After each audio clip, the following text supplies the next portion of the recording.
গাজা যুদ্ধবন্ধে ইসরায়েলের ওপর চাপ বাড়াতে স্পেনের মাদ্রিদে মিলিত হয়েছেন আরব ও ইউরোপিয়ান নেতারা। রবিবারের উচ্চ স্তরের আলোচনাটি মাদ্রিদ গ্রুপের পঞ্চম আনুষ্ঠানিক বৈঠক। আলোচনায় অংশ নেয় অন্তত 20টি দেশ। বৈঠকে প্যালেস্টাইনের প্রধানমন্ত্রী মোহাম্মদ মুস্তাফা বলেন, যুদ্ধবন্ধে যতটা সম্ভব আমেরিকার সম্পৃক্ততা দেখতে চান তিনি। ইসরায়েলকে যুদ্ধাপরাধী আখ্যা দিয়ে দেশটির সাথে বাণিজ্য সম্পর্ক ছিন্ন করার পর গাজায় যুদ্ধবিরতি ও টেকসই শান্তি প্রতিষ্ঠায় বিশ্ব নেতাদের একত্রিত করল স্পেন। রবিবার দেশটির সভাপতিত্বে চলমান সংঘাত ও মানবিক সংকট মোকাবেলার আলোচনায় অংশ নেন ইউরোপ ও আরব নেতারা। বৈঠকে যুদ্ধ বন্ধে আন্তর্জাতিক উদ্যোগ ও ক্ষতিগ্রস্ত গাজাবাসীর জন্য মানবিক সহায়তার পথ খোঁজার উপর গুরুত্বারোপ করেন স্পেনের পররাষ্ট্রমন্ত্রী Jose Manuel Alvarez. Todos tenemos que poner en marcha un embargo. আমাদের সকলকে অস্ত্র নিষেধাজ্ঞা জারি করতে হবে। আমরা কেউই ইসরায়েলের কাছে অস্ত্র বিক্রি করতে পারি না। মধ্যপ্রাচ্যের এই মুহূর্তে যা প্রয়োজন তা হলো ইসরায়েলের ওপর অস্ত্র এবং ইউরোপিয়ান ইউনিয়নের যে পৃথক নিষেধাজ্ঞা রয়েছে সেই তালিকা পর্যালোচনা করা, যাতে আমরা নিশ্চিত করতে পারি যে বা যারা দ্বিরাষ্ট্রীয় সমাধান চায় না তারা যেন কোনোভাবে সফল হতে না পারে। Que no quieren la solución. ওই অঞ্চলে শান্তি উদ্যোগকে সমর্থন দেওয়া এবং আন্তর্জাতিক আইনের আলোকে একটি দ্বিরাষ্ট্রীয় সমাধান বাস্তবায়নের মাধ্যমে আঞ্চলিক নিরাপত্তা ও সমৃদ্ধি অর্জনের বিষয়ে বৈঠকে আলোচনা হয়। ইজিপ্টের পক্ষ থেকে ইসরায়েলের ওপর চাপ অব্যাহত রাখার আহ্বান জানান পররাষ্ট্রমন্ত্রী বদর আব্দুল লাতিফ।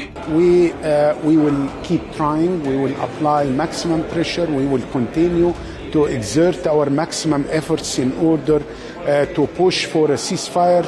অন্যদিকে যুদ্ধবন্ধের পদক্ষেপে আমেরিকার আরো শক্ত অবস্থান আশা করলেন প্যালেস্টাইনের প্রধানমন্ত্রী Mohammad Mustafa. The United States is a very important stakeholder in the Middle East region. We would like to see them engaged as much as possible.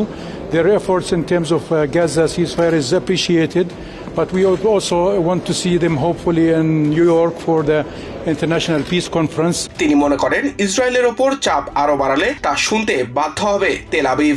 Obviously, Israel is dependent on its partners in Europe and the United States, and I think if these countries do take serious actions, Israel will actually listen. Mohammad Mustafa জানান তার দেশ এমন একটি শান্তির দিকে এগিয়ে যেতে চায় যেখানে প্যালেস্টাইন ও ইসরায়েল সহাবস্থান করতে পারে। Hopefully move as fast as possible to peace where Palestine and Israel can coexist and hopefully bring stability and security for the whole region. বৈঠকে আগামী 17 থেকে 20 জুন নিউ ইয়র্কে জাতিসংঘ সদর দপ্তরে অনুষ্ঠিতব্য দ্বিরাষ্ট্রীয় সমাধান বিষয়ক উচ্চ পর্যায়ের আন্তর্জাতিক সম্মেলনের প্রস্তুতি নিয়েও আলোচনা হয়। ওই সম্মেলনে যৌথ সভাপতিত্ব করবে সৌদি আরব ও ফ্রান্স। সেই আলোচনার আগে মাদ্রিদ বৈঠককে একটি ভালো অগ্রগতি বলে মনে করছেন স্লোভানিয়ার পররাষ্ট্রমন্ত্রী Tania ফেজন। So Slovenia will act with Global Alliance together also in the peace conference in June in New York with a deep hope that we will have a positive result. Gaza উপত্যকায় ইসরায়েলি হামলায় হাজার হাজার মানুষ প্রাণ হারানোর পর আন্তর্জাতিক মহলের কূটনৈতিক তৎপরতা আরো জোরদার হয়েছে। তাই ইউরোপের সাথে ইসরায়েলের বন্ধুত্বপূর্ণ সম্পর্ক সত্ত্বেও এখন সুর পাল্টাতে বাধ্য হচ্ছে পশ্চিমারা। Samiul Bari Shihab, TVN 24 news desk.